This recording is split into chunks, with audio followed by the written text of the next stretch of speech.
Assalamualaikum warahmatullahi wabarakatuh. Kalian mengira puasa hanyalah tradisi menahan lapar, sebuah ritual tahunan yang melelahkan.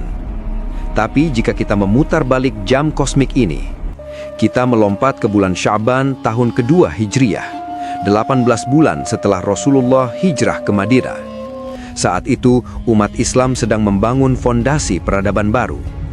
Tiba-tiba, sebuah transmisi ilahi memecah keheningan. Wahyu yang begitu berat turun membawa kode perintah tertinggi. Ya ayyuhalladzina amanu kutiba alaikumus siyam, kama kutiba alal ladzina min qablikum. Hai orang-orang yang beriman, diwajibkan atas kamu berpuasa, sebagaimana diwajibkan atas orang-orang sebelum kamu. Al-Baqarah ayat 183. Perhatikan kata sebelum kamu. Sang desainer utama sudah menginstal protokol ini ribuan tahun sebelumnya. Saya The Rider. Saya melacak jejak protokol biologis ini ke masa lalu. Nabi Daud alaihissalam memprogram ulang tubuhnya dengan puasa paling presisi. Sehari puasa, sehari berbuka. Hadis riwayat Bukhari nomor 3420 menyebutnya sebagai puasa yang paling dicintai Allah. Mundur lebih jauh, Nabi Musa alaihissalam melakukan override pada sistem biologisnya, berpuasa 40 malam berturut-turut di Gunung Sinai sebelum menerima wahyu. Surah Al-A'raf ayat 142. Puasa bukan sekadar ibadah spiritual. Ini adalah protokol maintenance dan insting survival paling mutakhir di muka bumi.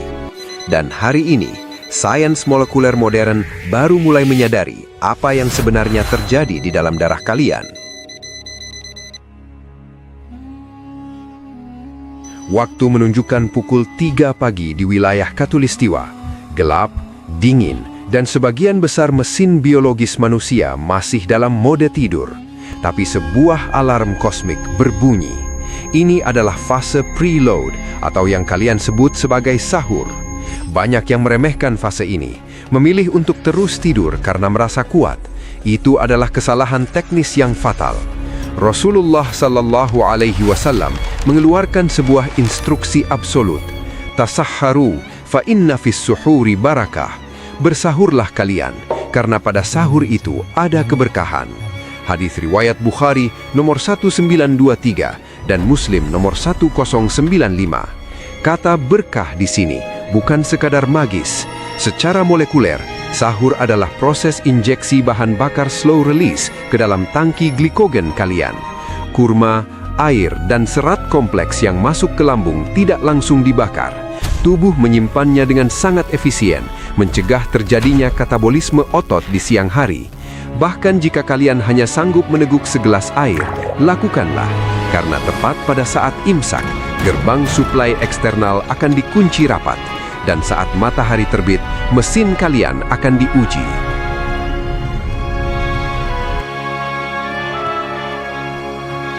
Matahari menyingsing, garis imsak telah dilewati.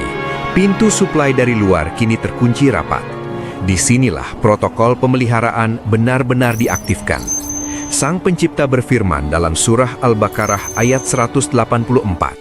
Wa antasumu khairun lakum in kuntum ta'lamun. Dan berpuasalah, itu lebih baik bagimu jika kamu mengetahui. Perhatikan frase jika kamu mengetahui. Ada rahasia mekanis di balik penahanan diri ini.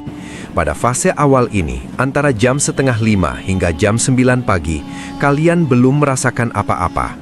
Tubuh kalian masih beroperasi dalam zona nyaman.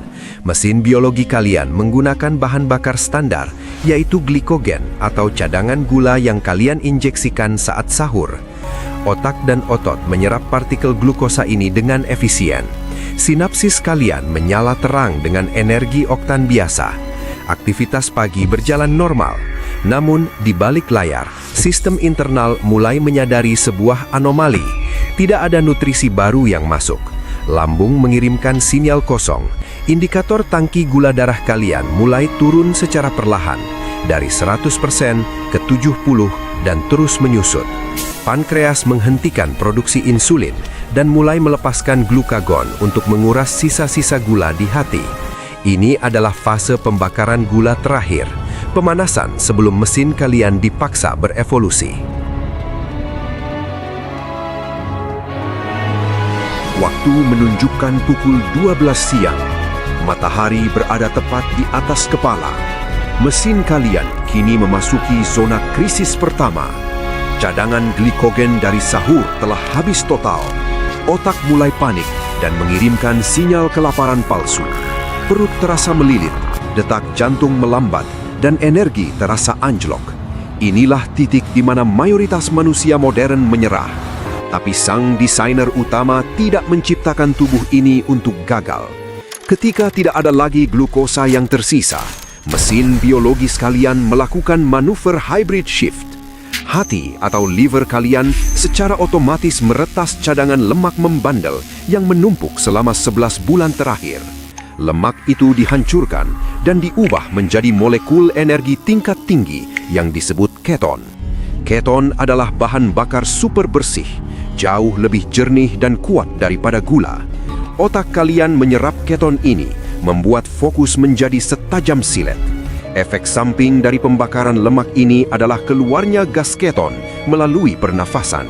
Manusia menciumnya sebagai bau mulut yang tidak sedap. Namun Rasulullah Shallallahu Alaihi Wasallam mengungkapkan sebuah rahasia dimensi atas. Beliau bersabda, sungguh bau mulut orang yang berpuasa lebih harum di sisi Allah daripada bau minyak kasturi. Hadis riwayat Bukhari nomor 1894. Apa yang kalian anggap sebagai bau busuk, bagi penduduk langit adalah aroma dari sebuah mesin yang sedang menyucikan dirinya sendiri.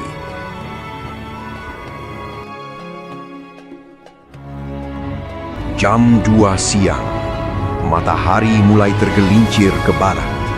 Inilah zona kritis kedua. Perut kalian berbunyi kencang, kepala terasa ringan, emosi mulai tidak stabil.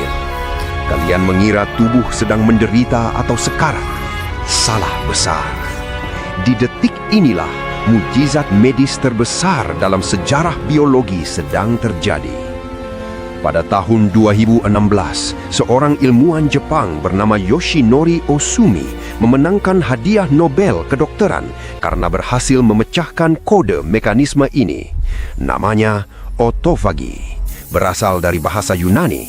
Auto artinya diri sendiri dan fagi artinya memakan. Secara harfiah, tubuh kalian sedang memakan dirinya sendiri. Tapi tenang, ia bukan kanibal sembarangan. Sel-sel kalian yang kelaparan berubah menjadi pasukan pembersih yang sangat agresif. Karena tidak ada asupan makanan dari luar, mereka mulai berburu di dalam. Mereka mencari sel-sel yang rusak, protein tua yang mengendap, bangkai virus, dan bahkan bibit-bibit kanker yang bersembunyi di dalam DNA kalian. Sampah-sampah biologis ini dilahap, dihancurkan, dan didaur ulang menjadi sel-sel baru yang lebih muda dan kuat. Rasa lapar yang menyiksa kalian sekarang sebenarnya adalah rasa sakit dari proses detoksifikasi massal. Kalian sedang di-reset ke pengaturan pabrik.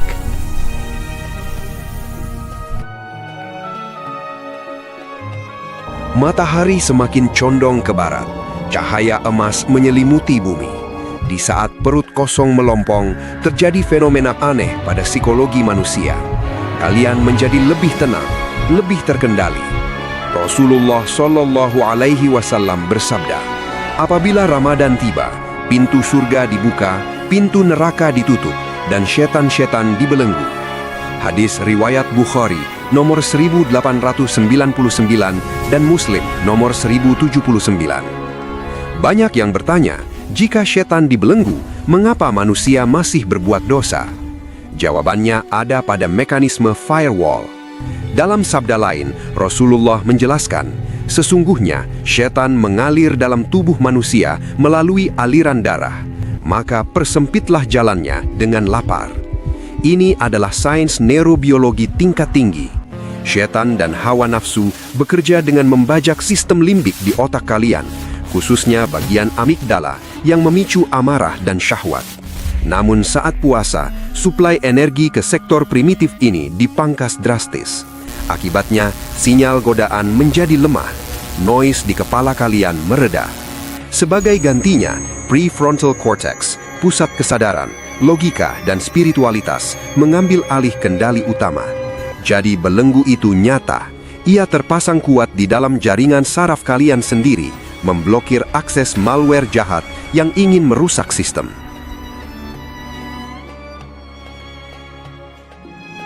Langit berubah menjadi merah saga. Matahari menyelesaikan tugasnya. Tepat pada pukul 18.00, sirine kemenangan berbunyi. Protokol puasa harian selesai. Sistem kalian kini berada dalam kondisi paling sensitif, ibarat spons kering yang siap menyerap apa saja. Disinilah momen krusial yang sering disalahartikan. Banyak dari kalian yang merayakannya dengan pesta pora. Gorengan, es manis, santan, semuanya dihantam sekaligus. Itu adalah sabotase.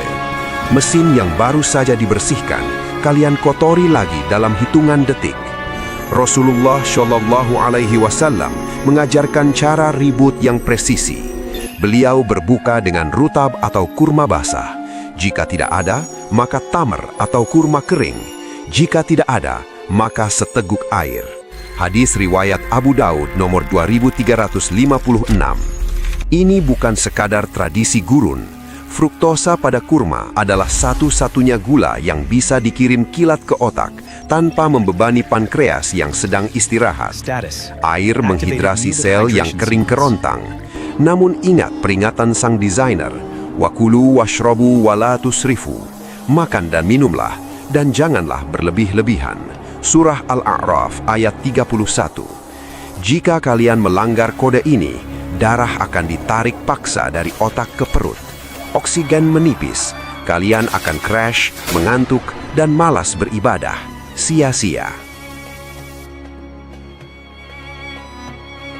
Pertanyaan terakhir yang paling krusial. Mengapa harus 30 hari? Mengapa sang desainer tidak cukup memerintahkan 1 minggu saja? Al-Quran menyebutnya ayaman ma'dudat, beberapa hari yang ditentukan. Sains modern akhirnya menemukan jawaban di balik durasi spesifik ini. Tubuh manusia memiliki siklus biologis yang kaku. Sel darah putih kalian membutuhkan waktu sekitar 21 hari untuk diperbaharui sebagian besar.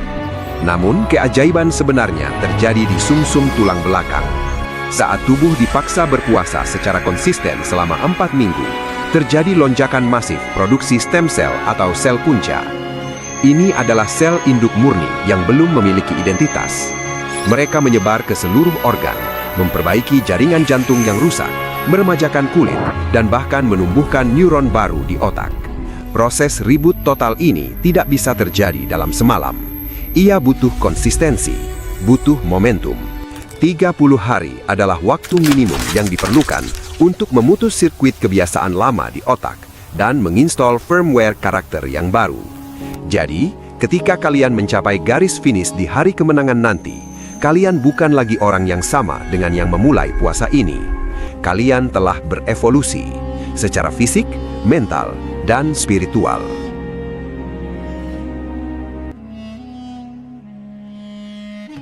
Data sudah dipaparkan, bukti medis sudah terlampir. Allah Subhanahu wa Ta'ala telah memberikan kalian sebuah bengkel biologis gratis setiap tahunnya. Sebuah kesempatan emas untuk mereset ulang mesin tubuh dan jiwa kalian ke kondisi prima. Namun, ada satu peringatan terakhir yang harus saya sampaikan. Sebuah ancaman yang terekam dalam arsip langit. Rasulullah Shallallahu Alaihi Wasallam pernah mengaminkan doa malaikat Jibril. Celakalah seorang hamba yang mendapati bulan Ramadan, kemudian Ramadan berlalu dalam keadaan dosa-dosanya belum diampuni. Hadis riwayat Al-Hakim dan At-Tirmidzi. Bayangkan, kalian masuk ke dalam bengkel suci ini selama 30 hari, tapi saat keluar, mesin kalian masih rusak, kotor, dan berkarat karena kalian curang dalam menjalankannya. Itu adalah kerugian total yang tak terhitung. Jangan biarkan Ramadan ini berlalu hanya sebagai ritual lapar dan dahaga tanpa makna. Jadikan ini titik balik evolusi kalian. Saya The Rider. Sampai jumpa di misteri berikutnya. Wassalamualaikum.